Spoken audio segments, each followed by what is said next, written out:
Kalian bisa datang ke ruangan saya bila memang ada perlu. Tapi kalau untuk menggosip, ya kok ya saya tidak ada waktu karena kegiatan prodi saya pikir sangat-sangat padat, ya. Nah, bagi yang perlu dengan saya hari ini mungkin tidak bisa dulu ya, tidak bisa karena hari ini jadwal saya mengajar sampai jam 10, kemudian jam 10 saya ada nguji skripsi dan tidak diundur, harus hari ini karena dia angkatan 2014 hampir DO. Jadi harus segera diselamatkan gitu ya. Setelah menguji saya lanjut mengajar di S2 di Pascasarjana gitu ya, sampai sore.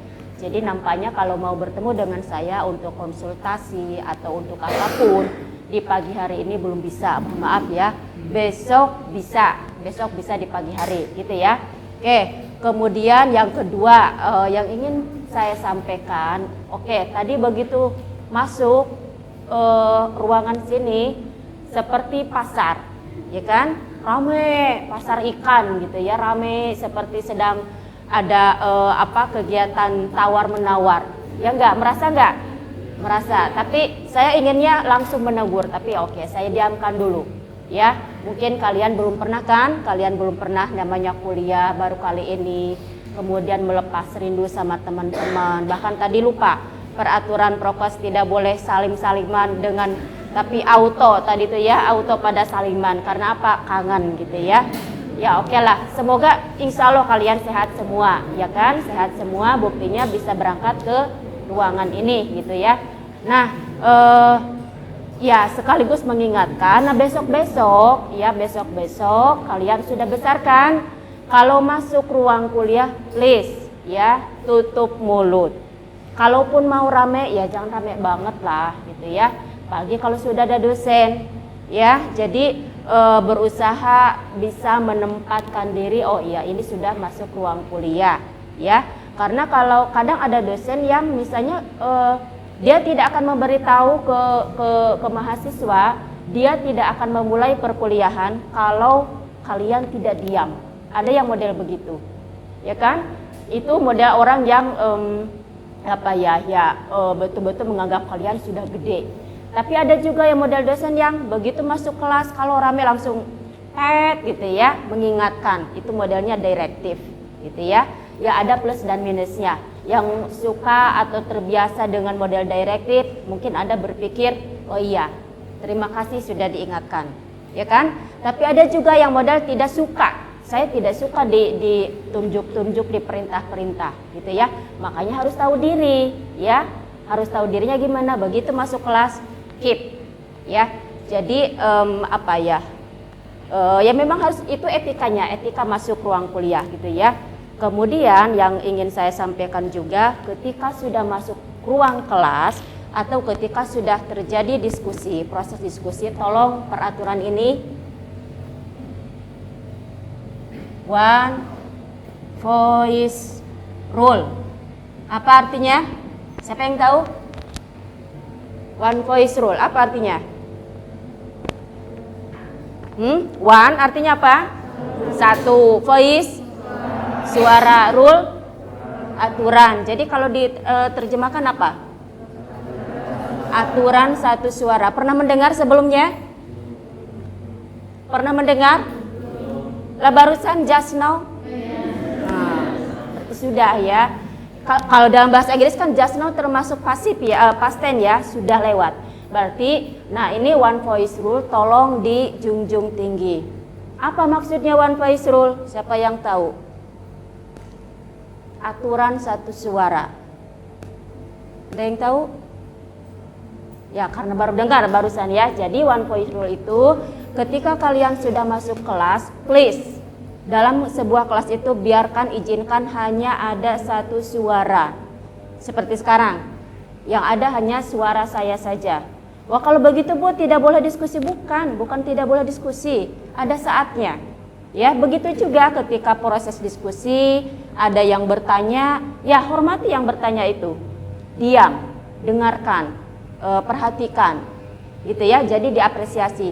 Demikian juga ada yang merespon dan seterusnya. Pokoknya One voice rule ini tolong dijaga betul, dijunjung tinggi. Tidak hanya dalam kelas saya, ya, dalam semua kelas one voice rule ini wajib dijunjung tinggi. Memiliki filosofi yang sangat luas, yang sangat dalam tentang one voice rule ini.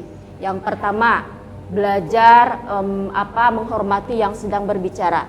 Kita tahu ya, dalam Islam sangat banyak ajaran yang menyampaikan kita perlu menghargai, menghormati, ya kan? Ketika ada yang debat juga sama, one voice rule dulu, boleh mengemukakan tapi tunggu dulu, gitu ya. Kemudian mengapresiasi, ya kan?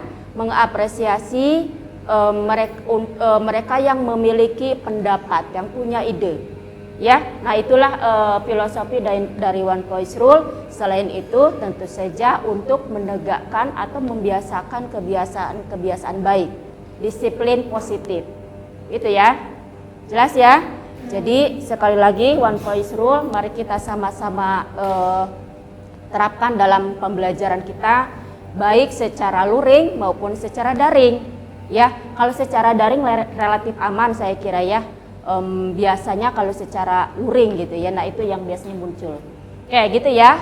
Udah ya secara etik. Kemudian nah ini terkait lain lagi karena kita nampaknya sudah mulai pembelajaran luring ya, sebagaimana Anda waktu di SMA dulu. Kalau dulu di SMA Anda harus pakai seragam, kalau sudah di perguruan tinggi Anda bebas, yang penting sopan ya, yang penting sopan. Jadi mau pakai bekas pun boleh, yang penting bersih dan sopan, gitu ya.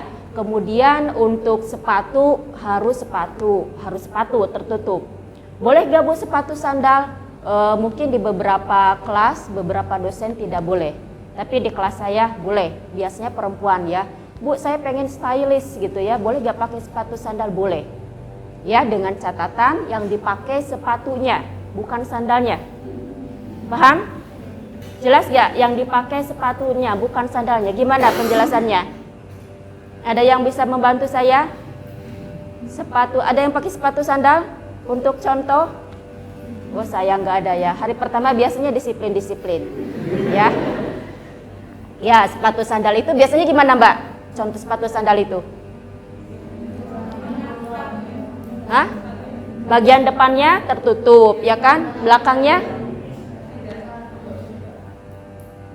terbuka, ya? Atau ada talinya. Nah, ketika dipakai masuk kampus, tolong talinya itu jangan diinjak. Ada kan yang suka diinjak saja, lebih nyaman. Nah, kalau yang dipakai sepatunya itu artinya si talinya itu difungsikan. Itu maksudnya. Ini biasanya perempuan, tapi saya beberapa kali menemukan juga ada laki-laki yang model begitu. Ya monggo lah. Intinya keformalan memang tetap harus ditegakkan, gitu ya. Jadi sepatu sandal boleh, tetapi tolong sepatunya yang digunakan bukan sandalnya. Jelas ya?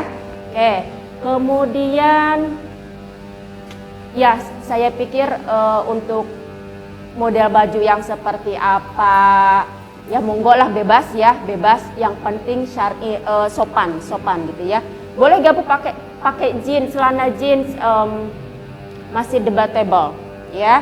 Tetapi untuk mahasiswa tarbiyah setidaknya kalau masuk kampus, please, kalau masuk kuliah ya, please gak boleh pakai jeans. Untuk perempuan ya, kalau laki-laki saya pikir tidak masalah ya, karena itu terkait apa? Terkait celana ya, kalau rok boleh ya. Jadi itu terkait yang memang peraturan yang calon guru. Anda kan calon guru ya kan? Calon guru itu memang harus serba disiplin, memberikan contoh yang baik, kesederhanaan gitu ya. Oke, dan seterusnya. Oke, kemudian langsung sampai sini ada yang ditanyakan dulu terkait etika dan sebagainya, silakan. Ada gak? Ada? Cukup jelas dulu ya. Oke, cukup jelas. Nah, kemudian kita langsung masuk ke konten karena waktu sudah menunjukkan pukul 8:34. Nanti setelah ini ada kuliah gak? Siapa? Pak Fuan, luring juga? Pukul berapa? Jam berapa Pak Fuad? Ya singkat cerita gini, nanti saya yakin karena ini merupakan pertemuan terakhir, klarifikasi materi, seluruh materi yang sudah didiskusikan, yang mungkin akan memakan waktu yang lebih gitu ya. Maka ya mohon maaf gitu ya, karena ini penting ya. Ini sangat-sangat penting untuk kalian semua sebagai calon guru. Nah, mari kita